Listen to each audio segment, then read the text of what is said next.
সবাই কেমন আছো? আজ আমি আবার চলে এলাম একটা নতুন ইউটিউব ভিডিও নিয়ে। তো আমার হাতে এই যে পাথরটা দেখছো, এটা খুবই সাধারণ একটা বালির পাথর, যেটা আমাদের চারপাশে যে কোনো জায়গা থেকেই আমরা সংগ্রহ করতে পারি।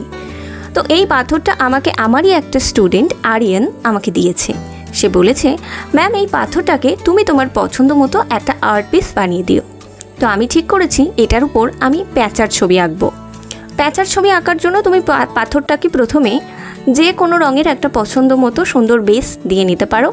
এরপর প্যাঁচার চোখ আঁকার জন্য সাদা রং ব্যবহার করছি এবং সেই সাদা চোখের চারপাশটায় কালো দিয়ে বর্ডার করে দিলাম।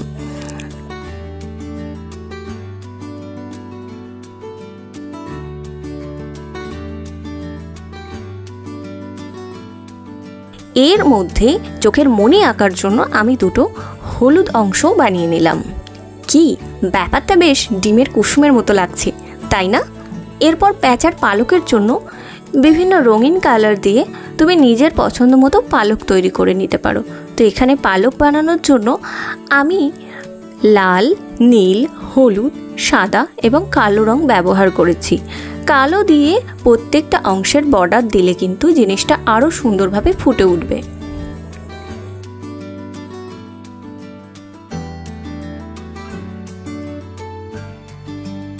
প্যাঁচার চোখের চারপাশ দিয়ে আমরা ছোট ছোট ডট দিয়ে একটু ডিজাইন করে দিতে পারি এবং প্যাঁচার চোখের মণিটা আরও স্পষ্ট ও সুন্দর করার জন্য তার মধ্যে কালো রং দিয়ে এবং ছোট্ট ছোট্ট দুটো সাদা ডট ব্যবহার করে আরও বেশি সুন্দর বানিয়ে ফেলতে পারি। তারপর আরও একটা ছোট্ট পালক বানাবো আমরা। তো সেই পালকটা বানানোর জন্য ঠিক আগের মতো করেই বিভিন্ন রং দিয়ে আরেকটা পালক আমরা তৈরি করে নিলাম। তো এইভাবেই তৈরি হয়ে গেল খুব সুন্দর, কিউট এবং মিষ্টি একটা প্যাঁচা আমাদের। এই প্যাঁচাটা আঁকার পর একটু রংটা শুকিয়ে আসলে এর উপর ভার্নিশ দিয়ে তোমরা কিন্তু এটাকে আরও চকচকে করে নিতে পারো। ব্যাস হয়ে গেল মনের পছন্দ মতো দারুণ একটা প্যাঁচা। এবার কি সেই সাধারণ পাথরটাকে আর সাধারণ লাগছে? একেবারেই না, এই পাথরটা হয়ে উঠেছে একদম অসাধারণ।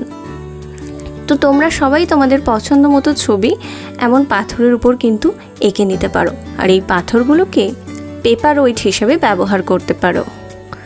কি ভালো লাগছে তো আমার এই ছোট্ট প্যাঁচাটা? যদি ভালো লাগে তাহলে অবশ্যই একটা লাইক করে দিও। আর শোনো, তুমি আমার চ্যানেলটা এখনও সাবস্ক্রাইব করলে না? চুপি চুপি ভিডিওটা দেখে পালিয়ে গেলে কিন্তু একদম হবে না।